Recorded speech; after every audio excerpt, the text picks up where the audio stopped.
বাংলাদেশের আমদানি করা পণ্যের ওপর যুক্তরাষ্ট্রের শুল্ক নির্ধারণ ৩৫% থেকে কমিয়ে করা হলো 20%। ঐকমত্য কমিশনের দ্বিতীয় পর্যায়ের আলোচনা শেষ, মৌলিক 19টি বিষয়ে একমত রাজনৈতিক দলগুলো। রাজনীতিতে বিভেদ ভুলে আলোচনার টেবিলে বসা ইতিবাচক, সংকট সমাধানে এই চর্চা ধরে রাখার আহ্বান। জুলাই আন্দোলনের দুর্বার সময় নিষিদ্ধ হয়েছিল জামায়াত, হাসিনা সরকারের কুটচাল কাজে আসেনি বলছেন বিশ্লেষকরা। বাংলাদেশ ভারত ছিটমহল বিনিময়ের 1 দশক, 68 বছরের শেকল থেকে মুক্তি পান বাসিন্দারা। বাংলাদেশের আমদানি করা পণ্যের ওপর 35% থেকে 15% কমিয়ে 20% শুল্ক আরোপ করেছে যুক্তরাষ্ট্র। শুক্রবার শুল্ক নিয়ে হোয়াইট হাউসের এক ঘোষণায় এই হার উল্লেখ করা হয়। তালিকায় বাংলাদেশ ছাড়াও রয়েছে কয়েক ডজন দেশের শুল্কের হার। গত 2 এপ্রিল বাণিজ্য ঘাটতির কথা উল্লেখ করে বিশ্বের বিভিন্ন দেশের ওপর উচ্চ হারে পাল্টা শুল্ক আরোপ করেন মার্কিন প্রেসিডেন্ট। তখন বাংলাদেশের ওপর 37% শুল্ক আরোপ করা হয়েছিল। পরে 9 এপ্রিল বিভিন্ন দেশের ওপর ওই শুল্ক 3 মাসের জন্য স্থগিত করা হয়। এ সময় শুল্ক নিয়ে আলোচনার জন্য যুক্তরাষ্ট্রের সঙ্গে বিভিন্ন দেশকে আলোচনার সুযোগ দেয় ওয়াশিংটন। যুক্তরাষ্ট্রের 3 মাসের সময়সীমা গত 9 জুলাই শেষ হয়। এর আগের দিন বাংলাদেশের অন্তর্বর্তী সরকারের প্রধান উপদেষ্টা অধ্যাপক মোহাম্মদ ইউনূসকে চিঠি দিয়ে ট্রাম্প জানান, বাংলাদেশের পাল্টা শুল্ক 2% কমিয়ে 35% করা হয়েছে। যদিও 9 জুলাইয়ের পর পাল্টা শুল্ক কার্যকর করেনি মার্কিন প্রশাসন। শুল্কের হার কমাতে যুক্তরাষ্ট্রের সঙ্গে একটি বাণিজ্য চুক্তির জন্য 31 জুলাই পর্যন্ত বিভিন্ন দেশকে সময় দেওয়া হয়।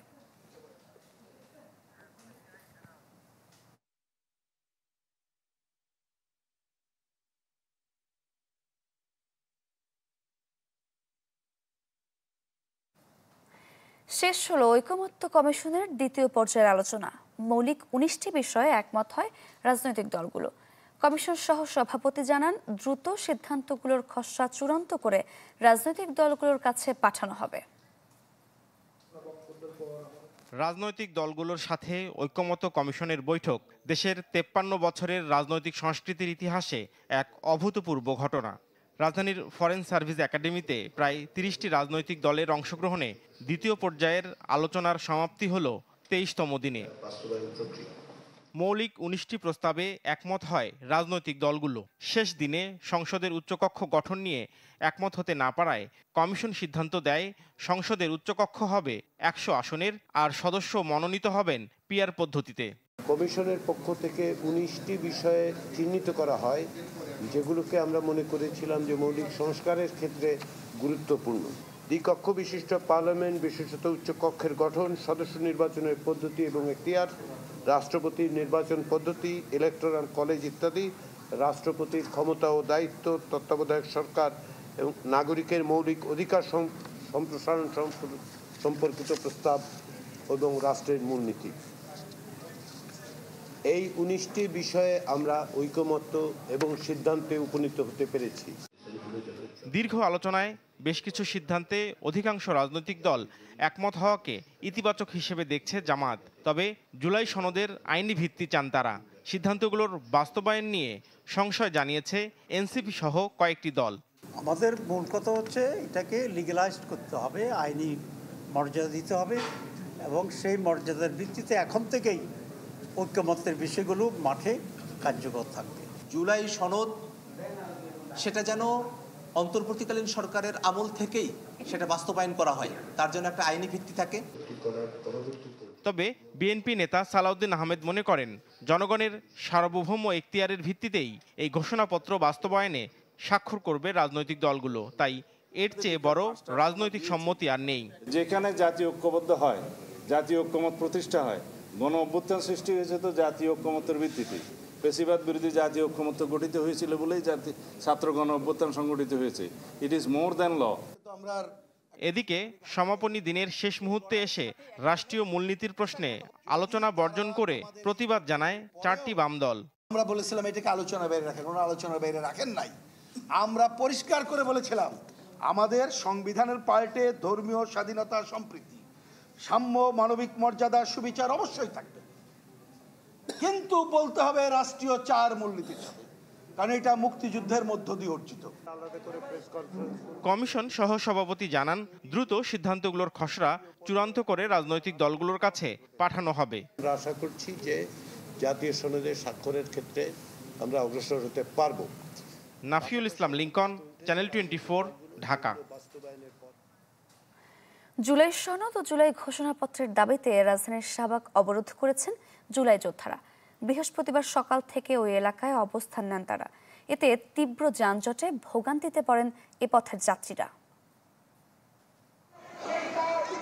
বছর ঘুরে আবারও রাজপথে জুলাই যোদ্ধারা। লাল সবুজ পতাকা, ব্যানার ও প্লেকার্ড হাতে শাহবাগ অবরোধ করেন আহত ও শহীদ পরিবারের সদস্যরা। এবারের দাবি কিছুটা ভিন্ন। জুলাই সনদ ও জুলাই ঘোষণাপত্র প্রকাশ এবং সংবিধানে অন্তর্ভুক্ত করে আইনি ভিত্তি চান তারা। দুপুর গড়িয়ে সন্ধ্যা হলেও শাহবাগ মোড় অবরোধ করে রাখেন তারা। জুলাই সনদ এমন স্বীকৃতি, এটার জন্য আমরা আহতরা আসছি সবাই। জুলাই সনদ সংবিধানে স্বীকৃতি চাই আমরা, এই আমার দাবি, আর কোনো দাবি। জুলাই সনদ বাস্তবায়নে প্রয়োজনে আরও কঠোর কর্মসূচি দেওয়ার হুঁশিয়ারি দেন আন্দোলনকারীরা। তারা দ্রুত সময়ের মধ্যে আমাদের সাথে কথা বলে এই বিষয়ের সুরাহা করুক। যদি সুরাহা না করে আমরা হয়তোবা কঠোর কর্মসূচিতে যাব, তখন হয়তোবা আমাদের সেই জুলাই গণ অভ্যুত্থানের কথা মনে পড়বে, আমরা আবার রক্ত দেওয়ার জন্যই আমাদের কঠোর কর্মসূচিগুলো দিব আর কি। আমাদের দরকার জুলাই স্বীকৃতি, জুলাই সনদ, এটা যতক্ষণ পর্যন্ত না হয়েছে অতটুকু পর্যন্ত আমরা রাজপথে থাকবো। শাহবাগ মোড় অবরুদ্ধ থাকায় ভোগান্তিতে পড়েন সাধারণ মানুষ সহ চিকিৎসা নিতে আসা রোগীরা। এখন পর্যন্ত যে অবরোধ, আমরা তো সাধারণ জনগণ যে সঠিক সময় যে গন্তব্যে পৌঁছাবো সেটা তো পাচ্ছি না ভাই। আন্দোলন হচ্ছে, রাস্তা বন্ধ হয়ে যায়, আমাদের খুবই সমস্যা হয়, খুবই সমস্যা হয়। 1 টাকার জায়গায় 10 টাকা চায়, 3 গুণ বাড়া যাচ্ছে এখানে। মির্জা রাকিব, চ্যানেল 24, ঢাকা। রাজনৈতিক দ্বন্দ্ব আর মতাদর্শের ঊর্ধ্বে উঠে একসাথে বসা, বিভিন্ন বিষয়ে আলোচনা সমালোচনা, যা দেশের রাজনীতির চিরচেনা চিত্রের বাইরে। আর এমনই ঘটেছে রাজনৈতিক দলগুলোর সাথে জাতীয় ঐকমত্য কমিশনের আলোচনায়, যেখানে ইসলামপন্থী থেকে শুরু করে বামপন্থী, সাথে মধ্যপন্থী দলের জ্যেষ্ঠ থেকে তরুণ নেতারা উপস্থিত ছিলেন 23 দিন। রাজনৈতিক নেতৃবৃন্দ বলছেন, এমন আলোচনা ভবিষ্যৎ রাজনীতির জন্য ইতিবাচক। আশিকিন প্রিন্সের রিপোর্ট। দ্বন্দ্ব, বিভেদ আর প্রতিহিংসা বাংলাদেশের রাজনীতির পরিচিত চেহারা। রাষ্ট্রের বৃহত্তর কল্যাণে একসাথে এক জায়গায় বসে কিংবা মতামতের আদান প্রদানের নজির বিরলই বটে। রাজনৈতিক পট পরিবর্তনের পর বদলেছে সেই ঘুণে ধরা সংস্কৃতি। 23 দিন ধরে ফরেন সার্ভিস একাডেমির দোয়েল কনফারেন্স হলের এমন চিত্র বলেছে সে কথাই, যেখানে দেশের 30টি রাজনৈতিক দল ও জোট পাশাপাশি বসেছেন, একে অপরের কথা শুনেছেন রাষ্ট্রের গুরুত্বপূর্ণ বিষয়ে। ছোট দল, বড় দল, ডান বাম, ইসলাম কিংবা মধ্যমপন্থী, সব মত পথের নেতারা জড়ো হয়েছেন এক ছাদের নিচে। প্রবীণ রাজনীতিবিদদের সান্নিধ্য পেয়েছেন নবীনরা। যুক্তি পাল্টা যুক্তি বিনিময় করেছেন বর্ষিয়ান নেতাদের সাথে। রাজনৈতিক দলগুলোর মধ্যে প্রতিযোগিতা থাকবে, ভিন্নতা থাকবে, কিন্তু প্রতিযোগিতা যাতে শত্রুতামূলক বৈরিতায় পর্যবেসিত না হয়, এদিক থেকে গত 21-22 দিনের আলোচনা বাংলাদেশের রাজনৈতিক ইতিহাসের জন্য একটা খুব গুরুত্বপূর্ণ একটা উত্তরণ। একত্রে খাওয়া দাওয়া করি, চা নাস্তা খাই, এটা খুবই ভালো। এটা ইতিপূর্বে তো এইভাবে বসার সুযোগ হয়নি এতদিন পর্যন্ত। নতুন একটা ফর্মে যেটা যথাযথ হয়, সেই ফর্মে কিন্তু এখানকার অসমাপ্তগুলো আলোচনাগুলো এবং অন্যান্য সংস্কার কমিশনের আলোচনাগুলো আমাদের চালিয়ে যাওয়া উচিত। তরুণরা বলছেন, জাতীয় ঐকমত্য কমিশনের এমন আলোচনা থেকে তারা শিখেছেন, যা ভবিষ্যৎ পথ চলায় সাহস যোগাবে। তরুণ প্রবীণ সবাই মিলে যে একটা দেশ গড়ার একটা আলোচনা হলো, আগামীর বাংলাদেশ কিভাবে বিনির্মাণ হবে সেই লক্ষ্যে কিন্তু এই আলোচনাগুলো হয়েছে। এটা আমাদের মধ্যে একটা সুসম্পর্ক বৃদ্ধি করেছে। কালেকটিভ উইজডমের যে জায়গাটা, এটা আসলে এখানে ইউনিক, এবং আমি মনে করি যে এটা গণপরিষদ হলে যেরকম একটা আবহ তৈরি হয়, এখানেও অনেকটা সেরকম একটা আবহ তৈরি হয়েছে। জাতীয় পর্যায়ে বড় সমস্যার সমাধানে এমন বহুমুখী আলোচনার সংস্কৃতি ধরে রাখার পরামর্শ সব দলেরই। ইতিহাসের পাতায় স্থান করে নিয়েছে ফরেন সার্ভিস একাডেমি, যেখানে বিভিন্ন মতাদর্শের রাজনৈতিক নেতারা এক জায়গায় বসেছিলেন, কথা বলেছেন রাষ্ট্র সংস্কারের বিভিন্ন বিষয় নিয়ে। তারা হয়তোবা সব বিষয়ে একমত হতে পারেননি, কিন্তু পারস্পরিক সৌহার্দ্যের জায়গাটা বৃদ্ধি পেয়েছে, যা ভবিষ্যৎ রাজনীতিতে ফেলবে ইতিবাচক প্রভাব। আশেকেন প্রিন্স, চ্যানেল 24, ঢাকা। নির্বাচন ফেব্রুয়ারির পর হলে বহির্বিশ্বে ডক্টর ইউনূসের সুনাম ক্ষুণ্ণ হবে বলে মনে করেন বিএনপি মহাসচিব মির্জা ফখরুল ইসলাম আলমগীর। তার মতে নির্বাচন দেরি করা ঠিক হবে না, আর আগামী নির্বাচন দেশের জন্য গুরুত্বপূর্ণ বলে মনে করেছেন বিএনপির ভারপ্রাপ্ত চেয়ারম্যান তারেক রহমান। জুলাই শহীদদের স্মরণে জাতীয় প্রেস ক্লাবের আয়োজনে এই আলোচনা সভা। প্রধান অতিথির বক্তব্যে অন্তর্বর্তী সরকারের সমালোচনা করেন মির্জা ফখরুল ইসলাম আলমগীর। বলেন, গণঅভ্যুত্থানের বছর পেরুলেও শহীদদের তালিকা করতে পারেনি সরকার। দাবি জানান নির্বাচিত প্রতিনিধিদের হাতে ক্ষমতা ছেড়ে দেওয়ার। যারা এখন দায়িত্বে আছে রাষ্ট্র পরিচালনার, তারা এই এক বছরেও কি এদের খুঁজে পেলেন না? তারা এক বছরেও কি এই মানুষগুলো যারা এই দেশকে পরিবর্তনের জন্য প্রাণ দিল, রক্ত দিল, তাদের জন্য একটা তালিকা তৈরি করে সঠিকভাবে তাদের পুনর্বাসনের কোনো ব্যবস্থা করতে পারলেন না? সুপ্রিম কোর্টে জাতীয়তাবাদী আইনজীবী সমিতির আরেক অনুষ্ঠানে তিনি বলেন, ফেব্রুয়ারির মধ্যে নির্বাচন না হলে বিশ্বব্যাপী সম্মান ক্ষুণ্ণ হবে সরকারের। ফেব্রুয়ারি শুড বি দ্য ডেডলাইন। এর পরে হলে আপনি যে সম্মান নিয়ে এসেছেন এবং সমগ্র বিশ্বে আপনার যে সম্মান, সেই সম্মান ক্ষুণ্ণ হওয়ার সম্ভাবনা থাকবে। এদিকে রাজধানীর শাহবাগে জাতীয়তাবাদী মহিলা দলের আলোচনায় ভার্চুয়ালি যোগ দেন বিএনপির ভারপ্রাপ্ত চেয়ারম্যান তারেক রহমান। দেশে ফ্যাসিবাদ যাতে মাথাচাড়া দিতে না পারে সেদিকে সজাগ থাকতে নারীদের প্রতি আহ্বান জানান তিনি। আগামী জাতীয় নির্বাচন দেশের প্রতিটি নাগরিকের জন্য অত্যন্ত গুরুত্বপূর্ণ।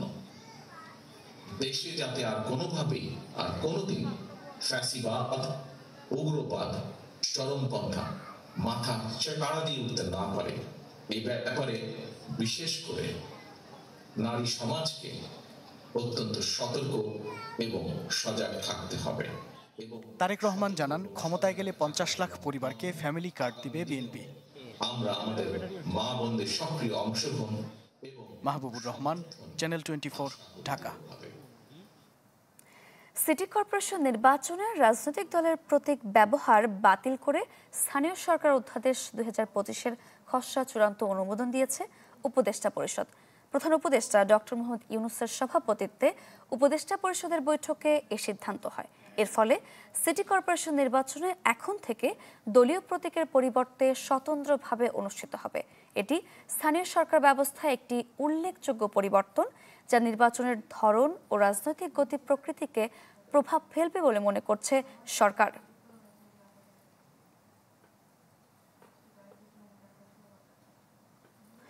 মূল্যস্ফীতি নিয়ন্ত্রণে আগের নীতি সুধার বহাল থাকছে। বেসরকারি বিনিয়োগ বাড়াতেও নেই বড় পরিবর্তন। অনেকটা কপি পেস্টের মতোই নতুন অর্থ বছরের প্রথমার্ধের মুদ্রানীতি ঘোষণা করল বাংলাদেশ ব্যাংক। তবে লুটপাটের শিকার দুর্বল ব্যাংকগুলোকে একীভূতকরণে সরকারের বড় বিনিয়োগ পরিকল্পনার কথা জানান গভর্নর আহসান এইচ মনসুর। 3 দফায় নীতি সুধার বাড়িয়ে গেল 1 বছরের চেষ্টায় মূল্যস্ফীতির লাগাম টানতে কিছুটা সফল হয় কেন্দ্রীয় ব্যাংক। এই প্রচেষ্টা অব্যাহত রাখতে চায় কেন্দ্রীয় ব্যাংক, যার অংশ হিসেবে নীতি সুধার 10% অপরিবর্তিত রেখেই চলতি অর্থ বছরের প্রথম 6 মাসের জন্য মুদ্রানীতি ঘোষণা করেন গভর্নর। যদিও বেসরকারি খাতে গতি ফেরাতে ব্যর্থ বাংলাদেশ ব্যাংকের উদ্যোগ। বেসরকারি খাতে ঋণের প্রবৃদ্ধি জুন শেষে অর্জিত হয়েছে 6.4%, যদিও লক্ষ্য ছিল 9.8%। এ সময় গভর্নর জানান, মূল্যস্ফীতির হার কমলে নীতি সুধার কমানো হবে, তবে বিনিয়োগ বাড়ানোর দায়িত্ব বাংলাদেশ ব্যাংকের নয়। আমাদের ইনফ্লেশনটা যদি 3 থেকে 5-এ আনতে পারি, আমাদের পুরো ইন্টারেস্ট রেট স্ট্রাকচারটা সিঙ্গেল ডিজিটে চলে আসবে। অর্থাৎ তখন আর ডাবল ডিজিট লেন্ডিংও থাকবে না, সবকিছুই রিয়েল টার্মসে পজিটিভও রাখতে পারবো, আবার আমরা এটাকে সিঙ্গেল ডিজিটেও রাখতে পারবো। তো সেই লক্ষ্যে আমরা কাজ করছি, আরো কিছুদিন সময় লাগবে। দুর্বল ব্যাংকগুলোকে একীভূত করে সরকারের বড় ধরনের বিনিয়োগের কথা জানান গভর্নর। আশ্বস্ত করেন আমানতকারীদের বিনিয়োগ নিরাপদ থাকার। এটা কোনো ধরনের মলম দেওয়ার মতো নয়, এটা একটা বড় রকমের সার্জিক্যাল অপারেশন, এবং এটার মাধ্যমে ব্যাংকের ক্যাপিটাল বেসকে শক্ত করা হবে, ব্যাংকের গভর্নেন্সকে ইমপ্রুভ করা হবে, এবং আমরা আশাবাদী যে সাকসেসফুল মার্জারের মাধ্যমে এই ব্যাংকগুলো শুধু ঘুরে দাঁড়াবে না, যে বিনিয়োগটা করবে সরকার থেকে, সেই বিনিয়োগের টাকাও পুরোপুরি লাভ সহ ফেরত পাবে সরকার আগামীতে। আহসান এইচ মনসুর বলেন, অর্থনীতির অন্যতম চ্যালেঞ্জ বৈদেশিক মুদ্রার বাজার স্থিতিশীল ছিল, যার ফলে বহু বছর পর লেনদেনের ভারসাম্যে উদ্বৃত্ত লক্ষ্য করা গেছে। মাসুম মিয়া, চ্যানেল 24, ঢাকা। সরকারি কর্মকর্তা হয়েও চাকরিবিধি লঙ্ঘন করে প্রকাশ্যে গেল বছরের 4 আগস্ট জুলাই অভ্যুত্থান বিরোধী মিছিল বের করেন শিক্ষা ক্যাডারের কর্মকর্তারা। যখন তাদের বিরুদ্ধে নেওয়া হচ্ছে প্রশাসনিক ব্যবস্থা, তখন তারা আবার বিএনপি জামায়াতের কর্মকর্তাদের একটা অংশকে সাথে নিয়ে একটা তদন্তকারী কর্মকর্তার বিরুদ্ধে, যাতে সুষ্ঠু তদন্ত কার্যক্রম ব্যাহত হওয়ার আশঙ্কা করছেন তদন্তকারী কর্মকর্তা। পেয়েছেন প্রাণনাশের হুমকিও। ইমদাদ হকের রিপোর্ট। গেল বছরের 4 আগস্ট ছাত্র জনতার আন্দোলন দমাতে আওয়ামী লীগের বিক্ষোভ মিছিলে যোগ দিয়েছিলেন শিক্ষা ক্যাডারের অর্ধশত কর্মকর্তা। সরকারি চাকরিবিধি লঙ্ঘন করা ওই কর্মকর্তাদের ভিডিও ফুটেজ দেখে শনাক্ত করেন পরিদর্শন ও নিরীক্ষা অধিদপ্তরের পরিচালক অধ্যাপক কাজী আবু কাইয়ুম। 17 কর্মকর্তাকে দেওয়া হয় কারণ দর্শানোর নোটিশ। কিন্তু হঠাৎই মাস দুয়েক আগে এই পরিচালককে বদলি করা হয় পর্যবেক্ষণ ও মূল্যায়ন শাখায়। ফলে বন্ধ হয়ে যায় তদন্ত কার্যক্রম, গায়েব হয় নথিও। এই বিষয়টির তদন্ত নিয়ে যারা প্রশ্ন তোলে, তাদের প্রশ্ন তোলাটা অস্বাভাবিক এবং উদ্দেশ্য প্রণোদিত, আমাকে বিতর্কিত করা, যাতে আমি এই তদন্ত কাজটা যেন না চালাতে পারি। একটা সহজ কথা, সিসিটিভি তো ফুটেজ, আমি তো কাউকে ঢুকাতে পারবো না, এখানে কাউকে আমি বাদ দিতেও পারবো না। তবে থেমে থাকেননি কাজী আবু কাইয়ুম। শনাক্ত করেন মাউশিতে কর্মরত 20 জনেরও বেশি বিতর্কিত কর্মকর্তাকে, যারা জুলাইয়ে নেমেছিলেন রাজনৈতিক কর্মসূচিতে। দফায় দফায় শুনানি শেষে তৈরি করা হয় প্রতিবেদন, যাতে বিধি লঙ্ঘনের দায়ে চাকুরিচ্যুতির মতো শাস্তির সুপারিশ করা হতে পারে। কিন্তু ঘটনার এখানেই শেষ নয়। তদন্ত যখন এগিয়ে চলছিল, তখন আবু কাইয়ুমের বিরুদ্ধে একাট্টা হয় হাসিনা সরকারের বিশেষ সুবিধাভোগী কর্মকর্তারা। দেয়া হয় প্রাণনাশের হুমকিও। সত্যিকার অর্থে টেলিফোনের হুমকি সহ, আমার বদলির হুমকি সহ এমন অবস্থায় আছি যে আমি মাননীয় শিক্ষা উপদেষ্টা মহোদয়ের কাছে আমার নিরাপত্তা চেয়ে আমি আবেদন করেছি। অভিযোগ, কাজী আবু কাইয়ুমকে চাপে ফেলতে যোগসাজশ আছে কিছু বিএনপি ও জামাতপন্থী কর্মকর্তাদেরও, যাদের তদবিরে পুরো তদন্ত কার্যক্রম পর্যালোচনায় 7 সদস্যের কমিটি করেছে মাধ্যমিক ও উচ্চ শিক্ষা অধিদপ্তর, যার আহ্বায়ক নিজেই অভিযুক্ত বিক্ষোভ মিছিলে অর্থায়নের অভিযোগে। যে ঘটনাগুলো এখানে সংঘটিত হয়েছে সে ব্যাপারে রাষ্ট্র বা মন্ত্রণালয় যে ধরনের সিদ্ধান্ত বা উপদেষ্টা মহোদয়ের পক্ষ থেকে যদি কোনো আমাকে নির্দেশনা প্রদান করা হয়, তাহলে আমি সেই মতো ব্যবস্থা গ্রহণ করব। লোক প্রশাসন বিশেষজ্ঞ মনে করেন, সরকারি কর্মচারী হয়ে রাজনৈতিক কর্মসূচিতে সরাসরি অংশ নেওয়ার পরও অভিযুক্তরা পার পেয়ে গেলে তা প্রশাসনে বিশৃঙ্খলার নমুনা তৈরি করবে। নিজেদের বেনিফিট পাওয়ার জন্য একটা সরকারের বা একটা দলের প্রতি আনুগত্য দেখায়, তখন এটা প্রশাসনের মধ্যে জনগণের সেবা পাওয়ার ক্ষেত্রে সার্ভিস ডেলিভারি আমরা যাকে বলি বর্তমান কনসেপ্টে, সেটা পেতে আসলেই অনেক সমস্যার সৃষ্টি হয়। সুষ্ঠু ও সৎভাবে প্রশাসন পরিচালনার জন্য যেসব আইন ও বিধি প্রয়োজন দেশে রয়েছে তার সবগুলোই, কিন্তু এর ঠিকঠাক প্রয়োগ নেই। ফলে তদবির বাণিজ্য, ঘুষ প্রদান অথবা রাজনৈতিক প্রভাবে আইনের ফাঁক ফোকর গলিয়ে বের হয়ে যান অপরাধে জড়িত সরকারি কর্মকর্তারা। ইমদাদ হক, চ্যানেল 24, ঢাকা। 24-এর কোটা সংস্কার আন্দোলন যখন তুঙ্গে, হঠাৎ করে নিষিদ্ধ করা হয় জামায়াত ইসলামের রাজনীতি। জামায়াত নেতাদের দাবি, আন্দোলনকে ভিন্ন খাতে নেয়ার পরিকল্পনা ছিল এটি, তবে পা দেয়নি দলটি। রাজনৈতিক বিশ্লেষকরা বলছেন, 24-এর গণঅভ্যুত্থানে জামায়াতকে নিয়ে আওয়ামী সরকারের কুটচাল কাজে আসেনি। একটাও গুলি না চলে। 32 জুলাই অর্থাৎ 1 আগস্ট 2024, পুলিশের গুলিতে নিহত ছাত্র জনতার স্মরণে সারা দেশে চলছিল রিমেম্বারিং আওয়ার হিরোজ কর্মসূচি। রংতুলির আচরে দেয়ালে দেয়ালে ফুটে উঠেছিল দ্রোহের আগুন। শোককে শক্তিতে পরিণত করে জোরালো হচ্ছিল আন্দোলন। অবস্থা বেগতিক দেখে তখন নতুন কৌশল নেয় শেখ হাসিনা সরকার। গণমানুষের আন্দোলন থেকে দৃষ্টি সরাতে হুট করে নির্বাহী আদেশে নিষিদ্ধ করা হয় জামাত ইসলামের রাজনীতি। জামাত বলছে, ছাত্র জনতার আন্দোলনের গতিপথ ঘুরিয়ে দিতে যে ফাঁক পেতেছিল আওয়ামী লীগ, তাতে পা দেয়নি দলটি। কারণ প্রতীক ও নিবন্ধন হারানোর পর নতুন করে হারাবার কিছুই ছিল না। এটাতে ক্ষমতাসীন দলের একটা আন্দোলনকে ভিন্ন ট্র্যাকে নিয়ে যাওয়ার জন্য একটা ফন্দি, এটা আমরা একেবারে তৃণমূল পর্যন্ত বার্তা দিয়েছি। এই জিনিসটাকে সামনে রেখে আমাদের দল নিষিদ্ধের বিষয়টাকে আমরা অগ্রাধিকার দিইনি, আমরা দিয়েছি সরকারের পতন। আমরা খুব বিস্মিত হলাম। জামাত শিবিরকে নিষিদ্ধ করার দাবি তো অনেক আগের থেকেই একটা বিরোধী শক্তি করেই আসছিল, কিন্তু এই সময় কেন? হতে পারে তাদের সোর্স বা তাদের এজেন্সি তারা হয়তো মনে করেছে যে এখানে ইসলামী ছাত্র শিবির, জামাত ইসলামী এরাই হচ্ছে এমন এক শক্তি যাদেরকে কেনা যাচ্ছে না, আপোষ করা যাচ্ছে না, গুলি করে নিঃশেষ করা যাচ্ছে না। রাষ্ট্রবিজ্ঞানী অধ্যাপক ডক্টর জিন্না তারা বলছেন, বাংলাদেশের রাজনীতিতে জামাত কার্ডের ব্যবহার কম হয়নি, তবে 24-এর গণঅভ্যুত্থানে তার কাজে আসেনি। কখনো শিবির বলে নেই যে আমি শিবির, ছাত্রদলের ছেলেরা বলে নেই আমি ছাত্রদল, বা কোনো মানুষ বলে নেই। সবাই কিন্তু শেখ হাসিনাকে নামাতে হবে এই আন্দোলনে সবাই একমত ছিল। সুতরাং আওয়ামী লীগ যদিও এই উদ্দেশ্য নিয়ে করেছিল, কিন্তু উদ্দেশ্যটা সাকসেসফুল হয়নি। পরিবর্তিত প্রেক্ষাপটে জামাত নিবন্ধন ও প্রতীক ফিরে পেয়েছে বটে, তবে বিশ্লেষকের মতে আগামী দিনেও কৌশলের রাজনীতির গুটি হবে জামাত।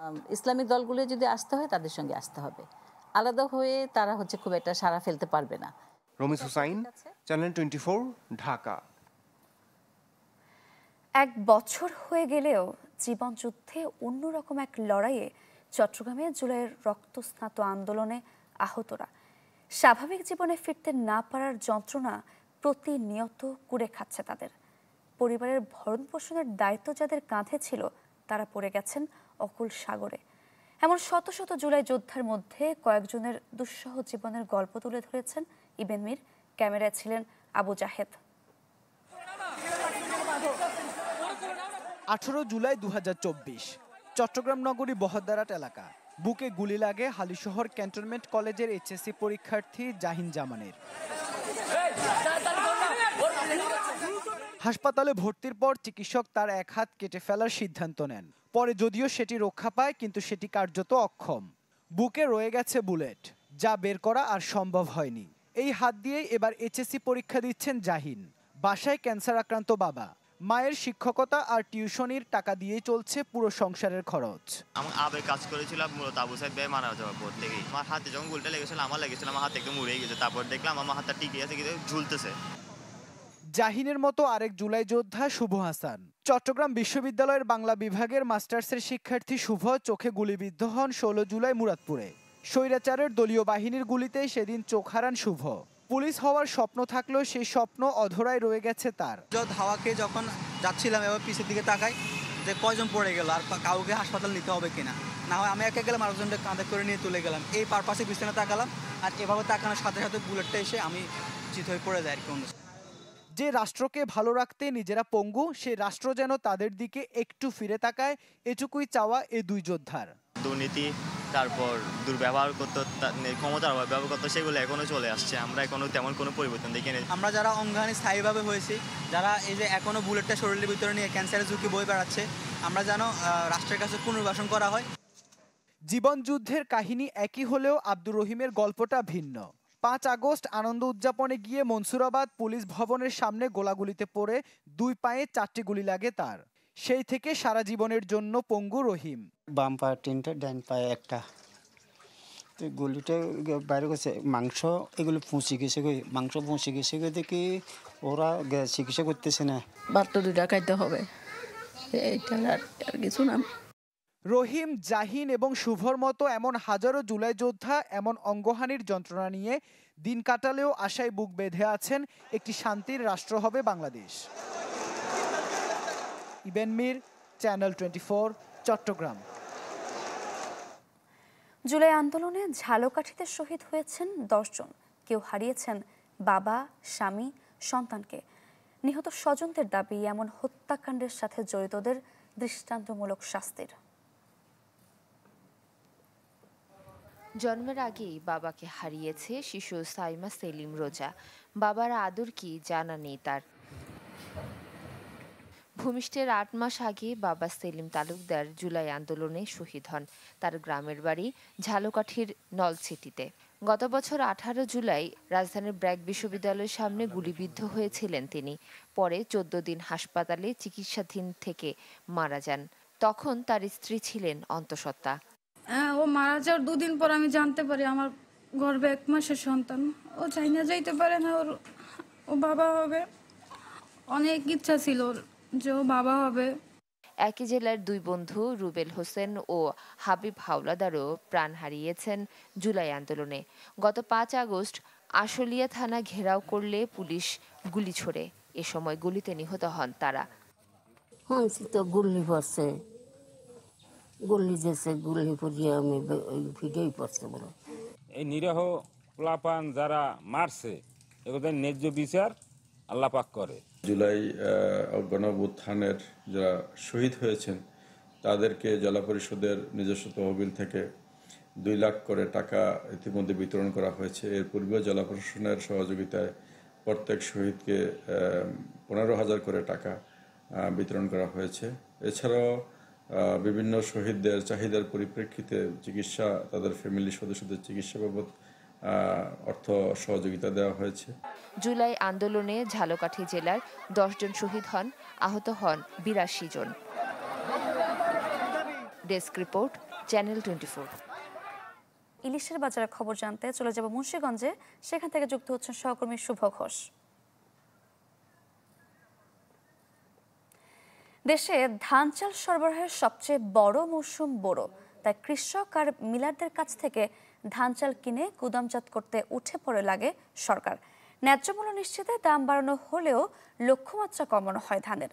এতে কৃষকরা বঞ্চিত হয়েছেন বলে দাবি সংশ্লিষ্টদের। এবার বোরো মৌসুমে খাদ্য অধিদপ্তরের ধান চাল সংগ্রহ অভিযান শুরু হয় গেল 25 এপ্রিল। এতে অভ্যন্তরীণ বাজার থেকে 3.5 লাখ টন ধান ও 14 লাখ টন চাল কেনার কথা সরকারের। ধারাবাহিক ব্যর্থতা নিরসনে এবার 4 টাকা বাড়িয়ে চালের দাম কেজিতে 49 টাকা ও ধানের দাম কেজিতে 36 টাকা নির্ধারণ করে সরকার, যদিও ধান সংগ্রহের লক্ষ্যমাত্রা নামিয়ে আনা হয় অর্ধেকে। 3 মাসেরও বেশি সময় ধরে চলা এই অভিযানে এবার অর্জনের পাল্লা কিছুটা ভারী বলে দাবি কর্মকর্তাদের। ধান চালের জেলা নওগাঁ, দিনাজপুর ও কুষ্টিয়ার খাদ্য অধিদপ্তরের তথ্য বলছে প্রায় 100% অর্জিত হয়েছে ধান সংগ্রহের লক্ষ্যমাত্রা, আর চালের ক্ষেত্রে এই পরিমাণ প্রায় 95%।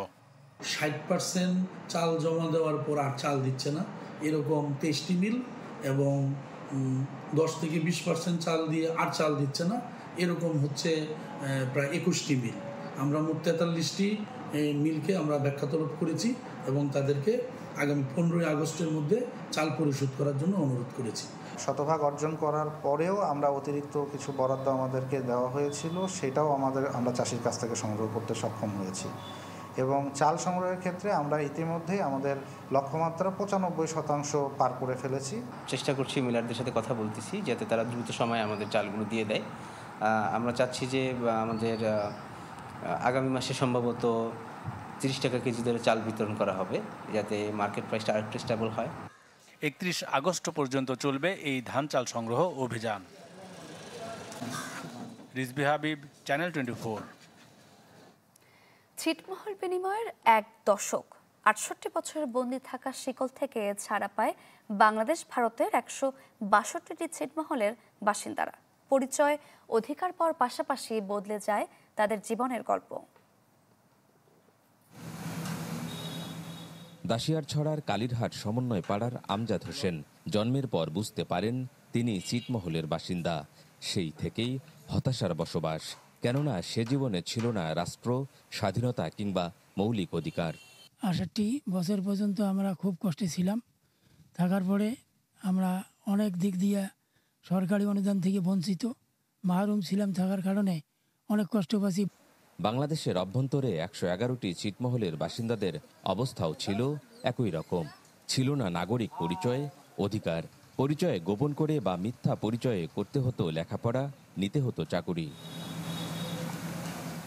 তবে দীর্ঘ আন্দোলনের পর মানচিত্রে মিলে যায় 2 দেশের অভ্যন্তরে থাকা 162টি ছিটমহল। কেউ কেউ শেষ বয়সে এসে জীবনের স্বাদ পেলেও এখনো মনে পড়ে ছিট জীবনের দুঃসহ স্মৃতি। ভারত যাতায়াত পাইনি, জমা জমির স্টাডি ফিস্টাডি করতে পারিনি, খুব কষ্ট করিয়া এখানে স্টাম্প আনছি, মানুষের দ্বারায় আনি নিয়ে এখানে ফর্ম টর্ম করছি, স্টাম্প করছি। বাংলায় যদি যাই আশ্রয় পাই না, ভারতে যদি যাই ওখানেও শান্তি পাই না। ওরাও বলে বাংলার মানুষ আর এরাও বলে ইন্ডিয়ার মানুষ। তো পুরান বাংলাদেশের নাগরিক হওয়ার জন্য অনেকের কাছে আমরা ধর্ণা দিতাম এবং অনেকভাবেই আমরা আইডি কার্ড তৈরি করতাম বা জন্ম নিবন্ধন করতাম, নাহলে আমাদেরকে লেখাপড়া করা অনেক সমস্যা ছিল। আমরা ভালোভাবে পড়াশোনা করতে পারতেছি, আগে রাস্তাঘাট ছিল না, এখন রাস্তাঘাট হয়েছে। আঁধার পেরিয়ে আলোতে আসার দিনটিকে উদযাপন করে দাসিয়াছড়াবাসী। এবারও রয়েছে নানান আয়োজন। সেটা হলো 68 বছর গ্লানি মুছে ফেলে 68টি মহামনাগে আমরা আলোচনার মাধ্যমে এই অনুষ্ঠানটা করছি। আমরা একটা দাবি ছিল এই ইউনিয়নটা হয় তাহলে আমাদের সিটবাসীর জন্য একটা বিরাট উপকৃত হবে, আমরা সুযোগ সুবিধাগুলো পাবো। ভারত বাংলাদেশের ছিটমহল বিনিময় চুক্তি বাস্তবায়ন হয় 2015 সালের 31 জুলাই মধ্যরাতে। স্বাধীনতার এক দশকে দাঁড়িয়ে 68 বছরের জীবনের অন্ধকারের কথা ভুলতে পারেননি দাসিয়াছড়ার মানুষেরা। তবুও অন্ধকার থেকে আলো জ্বালিয়ে আগামী বাংলাদেশের যাত্রী হতে চান ছিটমহলের মানুষেরা। গোলাম মওলা সিরাজ, চ্যানেল 24, দাসিয়াছড়া, ফুলবাড়ি, কুড়িগ্রাম। হবিগঞ্জের শাহজিবাজার বিদ্যুৎ উৎপাদন কেন্দ্রে অগ্নিকাণ্ডের ঘটনায় এখনও পুরো জেলায় বন্ধ রয়েছে বিদ্যুৎ সরবরাহ। মাধবপুর ফায়ার সার্ভিসের স্টেশন কর্মকর্তারা জানান, টানা বৃষ্টিতে বৈদ্যুতিক গোলযোগ দেখা দেয়। এতে বৃহস্পতিবার সন্ধ্যা 7টার দিকে হঠাৎ বিকট শব্দে বিদ্যুৎ উৎপাদন কেন্দ্রে আগুন লাগে। পরে পুরো জেলায় বন্ধ করে দেয়া হয় বিদ্যুৎ সরবরাহ। খবর পেয়ে ঘটনাস্থলে যায় ফায়ার সার্ভিসের মাধবপুর ও শাস্তগঞ্জ স্টেশনের 4টি ইউনিট। আধা ঘন্টার চেষ্টায় আগুন নিয়ন্ত্রণে আনে, তবে বিদ্যুৎ সরবরাহ এখনও স্বাভাবিক হয়নি।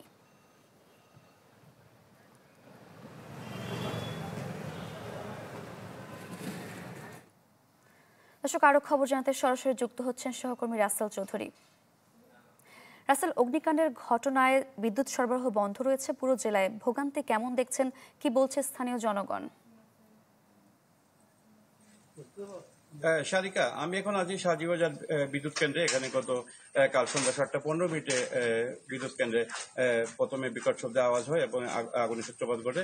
সাব স্টেশনে এখানে আগুন ধরে এবং এখানে আগুন ধরার পরে কিন্তু মাধবপুরের ফায়ার সার্ভিসের 2টা ইউনিট এবং শাইস্তাগঞ্জ ফায়ার সার্ভিসের 2টা ইউনিট কাজ করে এবং আধা ঘন্টা কাজ করার পরে এটি নিয়ন্ত্রণে আসে। তবে আগুন নিয়ন্ত্রণে আসলে কিন্তু শাহজিবাজার সাব স্টেশনে ব্যাপক ক্ষয়ক্ষতি হয়েছে এবং তারা এটা মেরামতের কার্যক্রম চালিয়ে যাচ্ছেন। বিশেষ করে ব্রাহ্মণবাড়িয়া থেকে একটি টিম এখানে কাজ করছে এবং এখন পর্যন্ত হবিগঞ্জে সন্ধ্যা 7:15 থেকে এখন পর্যন্ত হবিগঞ্জের বেশিরভাগ উপজেলাতেই কিন্তু বিদ্যুৎ সরবরাহ বন্ধ রয়েছে এবং মানুষের দুর্ভোগ কিন্তু চরমে এবং এই 12 ঘন্টা বিদ্যুৎ না থাকার ফলে কিন্তু মানুষ চরম দুর্ভোগে পাচ্ছেন এবং এখন পর্যন্ত কিন্তু এই সাবস্টেশনটি মেরামত সম্পূর্ণ হয়নি। তারা কার্যক্রম অব্যাহত রেখেছেন এবং এখানে বিভিন্ন ইউনিটের টিম কাজ করছে। তবে আজকে ঠিক হয়ে যাবে বলে তারা জানিয়েছেন। এই বিষয়ে আমি শাহজিবাজার কর্তৃপক্ষের সাথে কথা বলেছি। তারা যেটি জানিয়েছেন যে তাদের ব্রাহ্মণবাড়িয়া থেকে একটি ইউনিট এসে কাজ করছে এবং সাবস্টেশনে মেরামত করার চেষ্টা চালিয়ে যাচ্ছে। এদিকে হবিগঞ্জ জেলার 9টি উপজেলার বেশিরভাগ জায়গায় কিন্তু বিদ্যুৎ সরবরাহ বন্ধ রয়েছে এবং এতে কিন্তু চরম ভোগান্তিতে পড়েছে সাধারণ মানুষ। এবং এছাড়া কিন্তু হবিগঞ্জ বিশেষ করে হবিগঞ্জ পৌরসভায় কিন্তু প্রায় কিন্তু বিদ্যুৎ থাকে না এবং এই সাবস্টেশনে এর আগে কিন্তু 2022 সালে কিন্তু আরেকটি সাবস্টেশনে আগুন লেগেছিল এবং এখন পর্যন্ত কিন্তু মেরামত হয়নি। সারিকা, ধন্যবাদ আপনাকে। দর্শক, হবিগঞ্জ থেকে অগ্নিকাণ্ডের ঘটনা নিয়ে জানাচ্ছিলেন সহকর্মী রাসেল চৌধুরী। বলছিলাম ডেঙ্গু পরিস্থিতির খবর জানবো। বরগুনা থেকে যুক্ত হচ্ছেন সহকর্মী আবু জাফর সালে।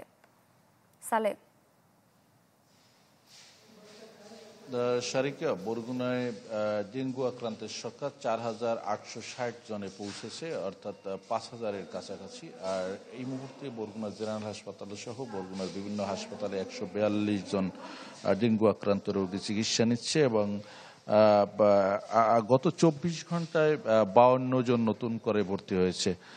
তো আসলে যেটি যদি আপনাকে বলি, আসলে যেটি আরো 15 দিন বা 1 মাস আগের যে চিত্র তা থেকে কিন্তু অনেকটা কমতে শুরু করেছে, কিন্তু এই সংখ্যাটা কিন্তু প্রত্যেক দিন 80 থেকে 100-100-র উপরেও কিন্তু প্রতিদিন ভর্তি হয়েছিল, কিন্তু সেই সংখ্যাটা একটু কমতে শুরু করেছে। তবে একটি বিষয় হচ্ছে যে যেটি শুরুর দিক থেকে, অর্থাৎ যেটি মে-জুনের দিকে যেমনটি ছিল, যে অর্থাৎ জেলা শহর বা শহর কেন্দ্রিক যে আক্রান্তের সংখ্যাগুলো আসলে একটু বেশি ছিল, সেই সংখ্যাটি এখন কিন্তু শহর কেন্দ্রিক আসলে একটু তুলনামূলক অনেকটা কমলেও সেটি কিন্তু আসলে গ্রামে এখন কিন্তু আক্রান্ত হচ্ছে এবং আক্রান্তের সংখ্যাগুলো কিন্তু বাড়ছে। তো এই বিষয়ে আসলে আমরা স্বাস্থ্য বিভাগের সাথে কথা বলেছি, যেটি স্বাস্থ্য বিভাগ যেটি জানিয়েছেন যে অর্থাৎ এই যে আগস্ট বা সেপ্টেম্বরের মাঝামাঝি এই সময়টায় কিন্তু ডেঙ্গু আসলে আক্রান্ত যে সংখ্যা সেগুলো কিন্তু থাকবে এবং যেটি হচ্ছে যে প্রশাসনের পক্ষ থেকে যাতে পরিষ্কার পরিচ্ছন্নতা বা যে অর্থাৎ ডেঙ্গু প্রতিরোধে যা যা করণীয় সে ধরনের মানুষকে সচেতন রাখতে যে ধরনের কর্মযজ্ঞ রয়েছে সেগুলো আসলে করা হচ্ছে। তো আসলে যদি সর্বোপরি বলি তাহলে হয়তো অনেকটা বরগুনার যে পরিস্থিতি মানুষও অনেকটা আসলে সচেতন, তারা সচেতনতার সাথে তারা রয়েছে এবং ধন্যবাদ আপনাকে। দর্শক, বরগুনা থেকে ডেঙ্গু পরিস্থিতির খবর জানাচ্ছিলেন সহকর্মী আবু জাফর সালেহ। এবারে সকাল সকাল ইলিশের বাজারের খবর জানাতে আমাদের সঙ্গে যুক্ত আছেন মুন্সিগঞ্জ থেকে সহকর্মী শুভ ঘোষ। শুভ। সারিকা, আসলে সাপ্তাহিক ছুটির দিন শুক্রবার সকালে কিন্তু এখন অনেকটাই জমজমাট ইলিশের বেচা কেনা। আমরা সকাল থেকেই মুন্সিগঞ্জ সদরের যে মীরকাদিম মৎস্য আড়ত রয়েছে সেখানে দেখেছি যে শত সহস্র মানুষের ভিড় জমেছে ইলিশ সহ অন্যান্য দেশীয় প্রজাতির মাছ কিনতে। তবে ভরা বর্ষা মৌসুমে এই শ্রাবণে যেখানে ইলিশের আসলে সয়লাভ থাকার কথা সেখানে বিক্রেতারা বলছেন যে আসলে ইলিশের সরবরাহের ঘাটতি রয়েছে, যে কারণে সেটির একটি দামের উপরে সেটির একটি প্রভাব পড়েছে। আমরা সকাল থেকে দেখেছি যে 1 কেজি ওজনের যেসব ইলিশ রয়েছে সেগুলো কিন্তু আজকে 2200 থেকে সর্বোচ্চ দাম মান ভেদে কিন্তু 2700 টাকা পর্যন্ত বিক্রি হচ্ছে। এছাড়া ছোট আকারের যেসব জাটকা রয়েছে সেটি সর্বনিম্ন 500 টাকায় বিক্রি হচ্ছে। এছাড়া 700 থেকে 800 গ্রাম ওজনের মাঝারি আকারের যেসব ইলিশ রয়েছে সেগুলো কিন্তু 1200 থেকে 1500 টাকা বিক্রি হচ্ছে। তবে আমরা একই বাজারে ইলিশের যে দরদাম সেটি কেজি প্রতি কিন্তু অনেক ব্যবসায়ীর কাছ থেকে আসলে পার্থক্যটা অনেক বড়ভাবে চোখে পড়েছে। আমরা কোনো ব্যবসায়ী দেখেছি 1 কেজি আকারে যেসব ইলিশ বিক্রি করছেন প্রায় 2400 থেকে 2500 টাকা, ঠিক অন্য আরেকজন ব্যবসায়ী একই বাজারে সেই ইলিশটি বিক্রি করছে 2100 থেকে 2200 টাকা। এতে করে ব্যবসায়ীদের মধ্যে সমন্বয়হীনতার অভাব কিংবা বাজার স্থিতিশীল রাখার যে একটি চিত্র সেটি কিন্তু আসলে ব্যর্থ হচ্ছে সেটি বলা যায়। তবে ভোক্তা পর্যায়ে সাধারণ ক্রেতারা বলছে যে যথাযথ বাজার তদারকি না থাকার কারণে কিন্তু ইলিশের বাজারে এক ধরনের আসলে ইলিশ চাহিদা তৈরি হলে সিন্ডিকেট গড়ে ওঠে এবং সেখানে কিন্তু এক ধরনের অস্থিরতা দেখা দেয়। তাই দ্রুত বাজার মনিটরিং করার পাশাপাশি যথাযথভাবে সবকিছু নিয়ন্ত্রণের একটি তাগিদ তারা দিয়েছেন। তবে ব্যবসায়ীরা বলছে যে আসলে বাজারে ইলিশের সরবরাহের ঘাটতি রয়েছে, তবে ক্রেতারা কিন্তু বলছে ভিন্ন কথা। তারা বলছে শুভ ঘোষ, আপনাকে ধন্যবাদ। দর্শক, মুন্সিগঞ্জ থেকে ইলিশের বাজারের খবর জানছিলাম।